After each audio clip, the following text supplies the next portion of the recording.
Le 26 avril 2026, le Mali perdait l'un de ses soldats les plus émérites, le général Sadio Camara, né en 1979 à Kati. Le général Sadio Camara est issu de l'école militaire interarmes de Koulikoro, EMIA, après avoir occupé plusieurs postes au sommet de la hiérarchie militaire et suivi des formations aux États-Unis, en Russie et en Chine. Il avait été, avant les coups d'État, commandant du Britannique militaire de Kati de 2016 à 2020, un homme, un militaire de devoir, un soldat qui avait choisi de servir bien au-delà du combat. Ce jour-là, à Kati, près de Bamako, dans sa résidence qu'il n'a jamais quittée malgré ses charges de ministre de la Défense du Mali, une voiture bélier bourrée d'explosifs l'a pris comme cible principale, et cela lors d'attaques djihadistes coordonnées sur plusieurs localités du Mali. Suite à cette disparition brutale, les autorités maliennes ont annoncé 2 jours de deuil national après la mort du ministre de la Défense, général Sadio Camara. Restons toujours dans le Sahel. La Confédération des États du Sahel, dans la poursuite de sa lutte pour sa souveraineté, a été la cible d'agressions terroristes dans la matinée du 25 avril 2026 visant plusieurs sites sur le sol malien. La coordination des attaques, les cibles visées, les effectifs ayant participé à la forfaiture ainsi que la logistique et les armes utilisées montrent à souhait qu'il s'agit d'actions planifiées et coordonnées de longue date visant à infliger de nombreuses pertes parmi les forces de défense et de sécurité et à semer la terreur au sein des populations civiles innocentes de la Confédération des États du Sahel et particulièrement du Mali. La persistance de ces agressions barbares et inhumaines porte la signature d'un complot monstrueux soutenu par des ennemis de la lutte de libération du Sahel engagés à travers la dynamique confédérale de l'AES. La Confédération des États du Sahel souligne que ces actes ignobles, lâches et barbares contre un État souverain membre ne sauraient ébranler la volonté des veillants peuples du Sahel à vivre libre, en paix et dans la dignité. Elle adresse ses condoléances les plus attristées aux familles des martyrs et formule les vœux de prompt rétablissement aux blessés. Bouclons ce rapide survol de l'actualité internationale toujours dans le Sahel. Au pays de Toumaï, informé du drame le 26 avril 2026, la délégation générale du gouvernement auprès de la province de Wadi Fara, Brahim Issa Galmaï, s'est rendu sur place pour constater de visu. Le patron de la circonscription a fait le point de la situation. Les premières informations font état de 42 morts et 10 blessés. L'affrontement qui a commencé autour d'un puits d'eau s'est élargi à une plus grande proportion. Dépêché sur les lieux, le vice-premier ministre chargé de l'administration du territoire et de la décentralisation, Liman Mahamat, a fourni les mêmes informations. Une altercation entre 2 hommes autour d'un puits dégénère au village Igot, sous-préfecture de Guérelda, rural, département de Dar Tama, canton de Troa, province de Wadi Fara, occasionna 42 morts et 10 blessés. Au nom du président de la République, maréchal Mohamed Idriss Déby Itno, au nom du gouvernement et au nom de la nation, nous adressons nos sincères condoléances aux éplorés, a regretté le ministre de l'administration territoriale. Dembo ci bésub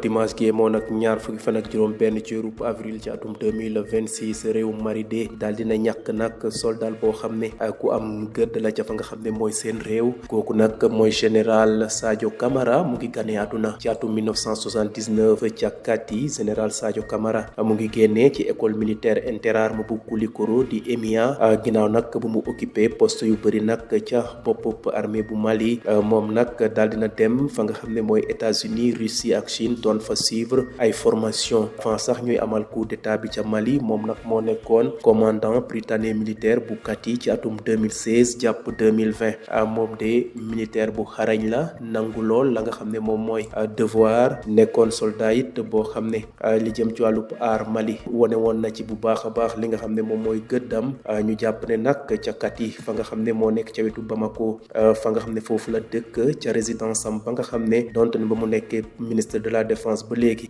jógu fa la doon fanaan. Ab oto de moom la ñu sol ay bombe daal di dugg nag ca këram, daal di fa exploser. Ay djihadiste nag ñoom ñoo amaloon ay attaques yu bëri ca fa nga xam ne moom mooy Kidal, Sévaré, Kati ak fi nga xam ne moom mooy Bamako. noonu nag la ki nga xam ne mooy général Sadio Camara daal di ñàkkee bakkanam ginnaaw nag bu mu faatoo ci li nga xam ne faatu bu metti boobee kilifa Mali ya daal wax nañ ne dinañ jël ñaari fan yoo xam ne dañ koy jagleel deuil national ngir màggal mémoire ki nga xam ne moo nekkoon seen ministre de la défense di général Sadio Camara.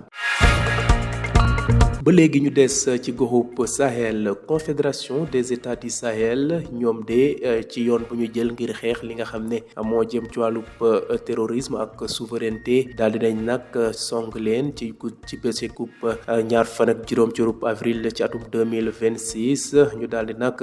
viser ay sites yu bëri ca suufub Mali coordination attaque yooyee nga xam ne dañ koo def ci ñeenti ville ca fa nga xam ne mooy Mali logistique yañ ci àndal jéggi na dalo lool bëgg li nga xam ne ñooy waa AES wax nañ ne daal ay loxo ya nekk ca ginnaaw ñoom ñoo jëf ni mel ba ñii daal mën a def li nga xam ne moom la ñu def ñu gis ne nag waa AES wax nañ ne daal ña nga xam ne ñooy def naxasul noonu ngir xeex li nga xam ne mooy les états yi bokk ci AES nee na nag loolu daal dañuy sonal seen bopp ndax loolu mënul tax ñu continuer ci la nga xam ne moo jëm ci seen xeex ngir daal libération bu Sahel ak li nga xam ne mooy dëggal ëllëgub confédération bu des états du Sahel confédération des états du Sahel boobu sax wax nañ ne attaque boobee dal nañ ko jàppee attaque barbare maanaam bu métti ñu ngi koy condamné bu baax a baax ba tax na nag ñu ngay fësal seen njaal jëmale ko ci ñi nga xam ne ay martyr lañu ak ñi nga xam ne dañoo am gaañu ci li jëm ci attaque yi nga xam ne jëmal lañ ko ca réew Mali te ay jihadiste ñoom ñoo ko def. jeexalee xibaaru bitim réew yi ba léegi ca Sahel waaye nag fële ca réewum Tumaay ginnaaw buñ ko yëgalee ci démb ci ñaar fan ak juróom benn ci avril délégué général bu gouvernement bu Tchad nekk fële ca province bu ñuy wax Wadi Fara moom ngay wuyoo ci turu Brahim Issa Galmay daal dina dem xooli nag jafe-jafe ya nga xam ne ñoo amoon ca goxub Wadi Fara boobee kooku nga xam ne nag moom moo jiite lépp li jëm ci wàllu administration territoriale wax na ne daal ba mu eggee fi nga xam ne moom mooy région bu Wadi Fara wax na ne daal li jëm ci wàllub xeex moo fa doxoon ci diggante ay communauté wax nañu sax ci ab teen sax la ñu tàmbalee ni mel waaye ca mujjantal ba daal mbir ma jot na law ba laalaale ñeneen ña lu tollook ñeen fukki nit ak ñaar jot nañ leen fa faat fukk am ay gaañu yu métti ginnaaw bu loolu amee nag kilifa ya daal di wax ki nga xam ne mooy vice premier ministre yore wàllub administration du territoire décentralisation di Limane Mahamat moom it daal dina ñëw la nga xam ne moom la Brahim Issa Galmay wax moom de la dellu siwaat ci lim bi nga xam ne ñoom ñoo faatu wax nañ ne nag loolu du yoon ndax village yi nga xam ne ñoo nekk ca Igot nekk ci sous-préfecture bu Guerda rural ak bu département bu Dar Tama ci canton bu Troua ak ya nekk ca province bu Wadi Fira nañ ne daal limba wax naa ko sànq noonu la tollu ñeen fukki nit ak ñaar fukki nit yoo xam ne am na ay gaañu yu métti wax nañ ne daal kilifa yi ci turub président bu république bu Tchad di maréchal Mohamed Idriss Déby no dinañ def seen kéemtalaay kattan ba ni mel mu dàkk ba faw ndax daal la leen yitteel mooy askan ba am jàmm nekk dund ci jàmm loolu de moom moo leen yittal ba tax na nag ñu ngay fësal seen jaal jëmale ko ci ñi nga xam ne daal ñoom lañ leen faat ci li jëm ci xeexoo yooyu nga xam ne ñu nga amee ca réewum Tchad.